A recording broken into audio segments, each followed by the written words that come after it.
Many of you know Balak and Balaam. You've heard of that if you've read the Bible. And King Balak hired Balaam to go and curse the children of Israel. Curse them, go and curse them. And he kept coming back. He said, I can't curse them. And he goes, I paid you to curse them. He said something very interesting. He said, you cannot curse what God has blessed. You cannot curse what God has blessed. However, here's what you can do. Go in and entice them. Lead them away by the lust of the flesh, the lust of the eye, the pride of life, and they will curse themselves. So he couldn't curse them once they remained under God's protection and shelter and his covering of the fear of the Lord, the holiness of the Lord. But once they left that cover, left that shelter, left that protection, like a bird that wanders from its nest, so is a man who wanders from his place, they were easy prey. So he said, you can't touch them. You can, and I truly believe this. You cannot touch a child of God filled with the Spirit of God on their face before God, humbled in the sight of God. There's nothing you can do. But the enemy says, but here's what you can do. Get them so busy they have no time for personal study anymore. So busy they have no time to seek my face. Get them so busy and turned around, and they will begin to withdraw themselves from my power and my presence.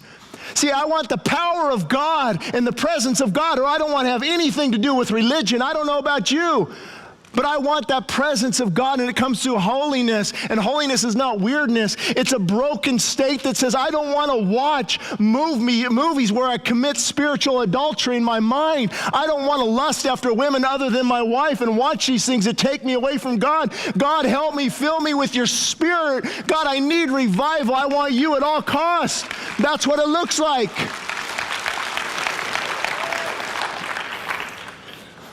Oh, Lord. I'd love to put this on Christian TV for a half hour. Because what the nation needs to hear is what we're not hearing.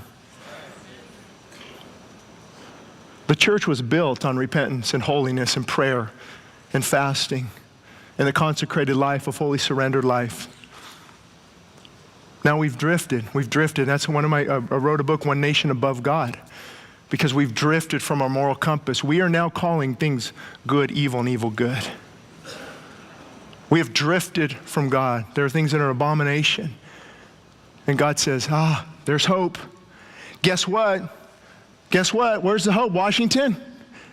Hollywood?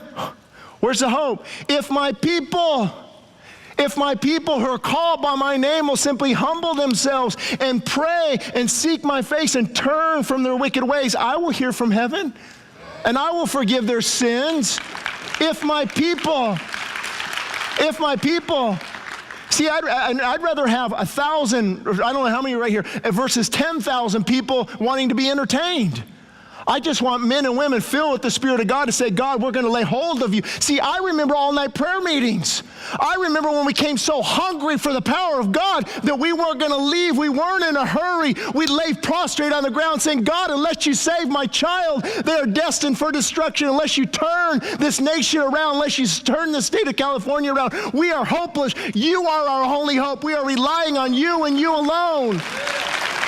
It's humility. It's brokenness.